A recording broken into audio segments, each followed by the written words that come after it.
Hello बच्चों, नमस्कार। आज हम आपके लिए लाए हैं एक सवाल अच्छा सा।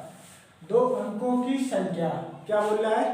दो अंकों की संख्या अंकों के योग के 3 गुना है, मतलब कि अंकों का योग के 3 गुना। जैसे कि अब हम मान लें कोई दो अंकों की संख्या, जैसे कि 20 है, वो 25 है, या कुछ भी मान सकते हैं। 25 है, 30 है, 40 है, 50 है, कुछ भी मान सकते हैं। 35 है, 45 है, कोई दो अंकों की संख्या मान सकते हैं। जैसे 28 है, ठीक है, 28 मान ली। तो इसको हम और कैसे लिख सकते हैं? इसको हम इस तरह से भी लिख सकते हैं, 20 + 8, ठीक है। ऐसे ही अब इसमें क्या बोलना, दो अंकों की संख्या अंकों के योग के 3 गुना है। अब हम देखो क्या बोल रहे हैं, बोलना क्या चाह रहे हैं। मान लिया हमने कि एक संख्या है, माना एक संख्या क्या है, x y। जो क्या है, जो हमें संख्या ज्ञात करनी है उसको हमने क्या मान लिया, x y। मतलब कि जो हमने संख्या, हमसे ये बोल रहा है पूरा सवाल, दो अंकों की संख्या अंकों के योग के 3 गुना है तथा संख्या में 45 जोड़ने पर प्राप्त संख्या में अंकों के स्थान का क्रम पलट जाता है। मतलब कि अगर जो संख्या तुम ज्ञात कर रहे हो, अगर उसमें जो है 45 जोड़ दोगे तो उसमें क्या होगा, संख्या का क्रम पलट जाएगा। मतलब कि x y है तो क्या हो जाएगा, बाई x हो जाएगा, क्रम पलट जाता है। तो संख्या ज्ञात कीजिए। तो हमने वो संख्या क्या मान ली, माना एक संख्या क्या है, x y। हमने क्या मान ली, x y।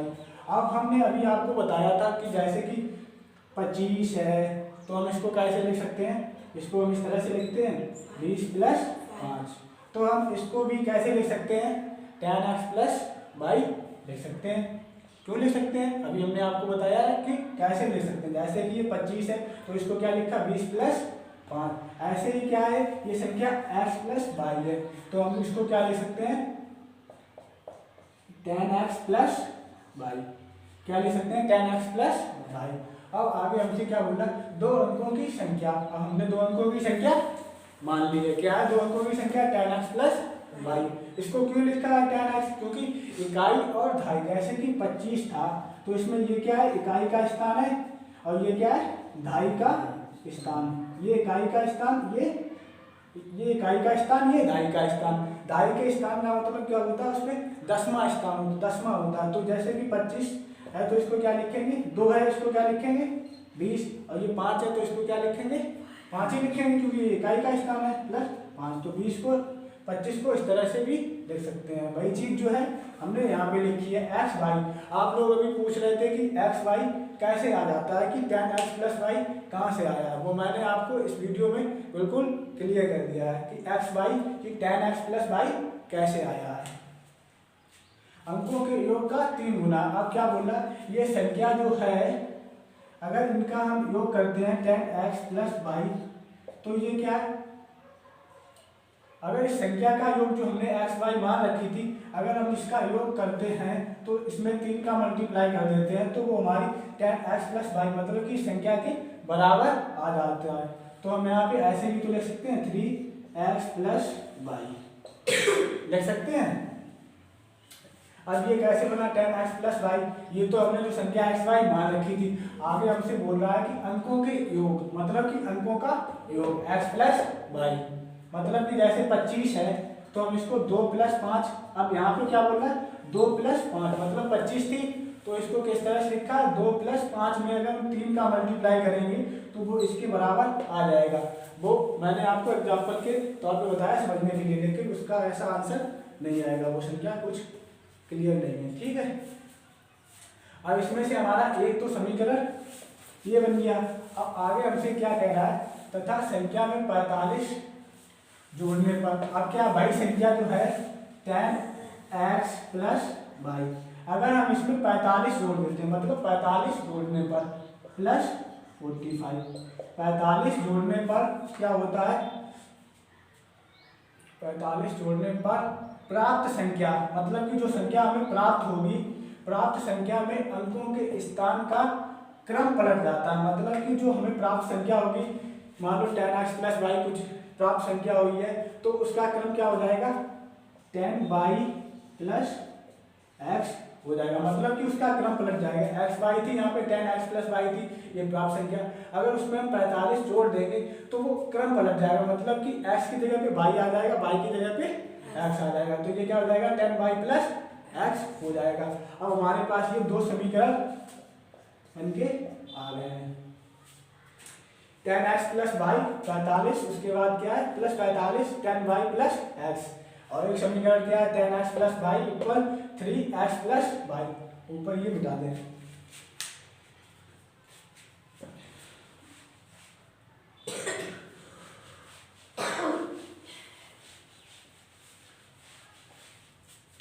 अब हमारे पास क्या दो समीकरण बन के आ गए थे, क्या आए थे 10x plus y equal 3x plus y, और दूसरा समीकरण क्या बन के आया था 10x प्लस वाई प्लस 45 बराबर 10y plus x, 10y plus x, ये दो समीकरण बन के आ गए थे, ये ऊपर।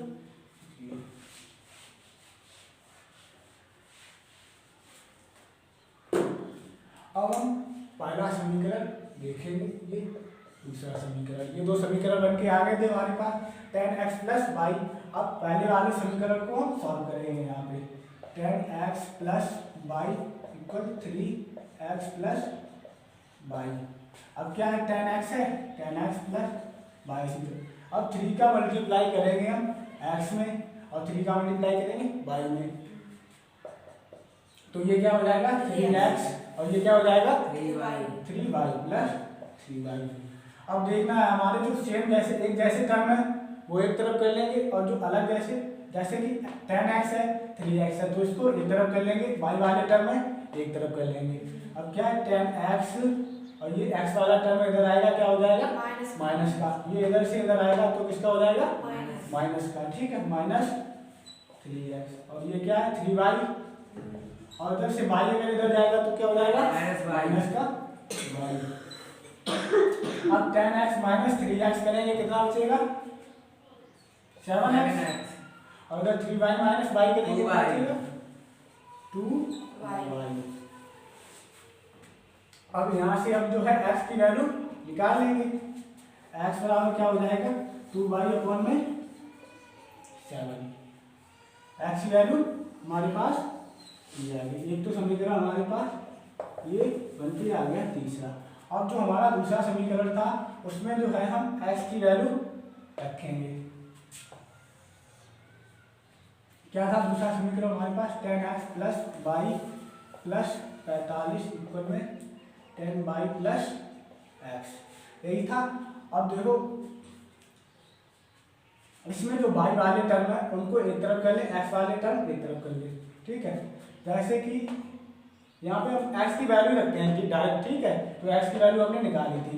यहाँ पे क्या है 10x है तो x की जगह पे हम क्या लिखेंगे 2y अपॉन 7, क्या लिखेंगे 2y अपॉन 7 प्लस y तो y है, उसके बाद प्लस 45, उसके बाद क्या था 10y, उसके बाद x की वैल्यू क्या है 2y upon 7 plus 2y upon 7, ठीक है। अब हम इसे सॉल्व करेंगे, ये कितना हो जाएगा 10 का 2 में मल्टीप्लाई करेंगे कितना होगा 20 y upon 7 plus y plus 45, और ये क्या है 2y अपॉन 7 है, तो इसको इस यानी कि इधर क्या बन गया एक तरीके से भिन्न बन गया, इनको सॉल्व करेंगे, इधर करेंगे 7, ये कितना हो जाएगा इसका 70y, और ये क्या हो जाएगा प्लस 2y अपॉन में 7, ठीक है, इतना समझ में आया। अब इधर भी एक तरीके से भिन्न है, ऐसे भी सॉल्व करेंगे, ये क्या है 20y प्लस y, यानी कि ये 20y है, ये तो वही रहेगा, ये कितना हो जाएगा 7y, कितना हो जाएगा 7y, और इसके बाद इसमें 45 में 7 का मल्टीप्लाई करेंगे कितना हो जाएगा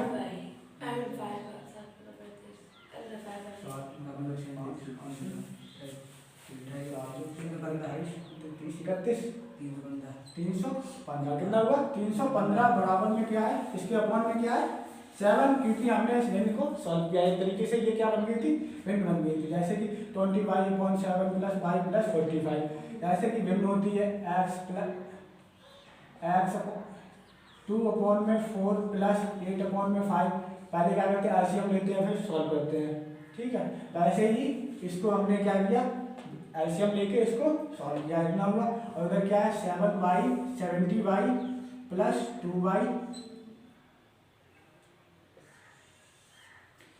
2y अपॉन में क्या है 7। अब जो हमारे देख रहे हैं इधर भी 7 है एलसीएम में, इधर भी 7 है, तो इसको हम कैंसिल कर सकते हैं, कर सकते हैं, ठीक है।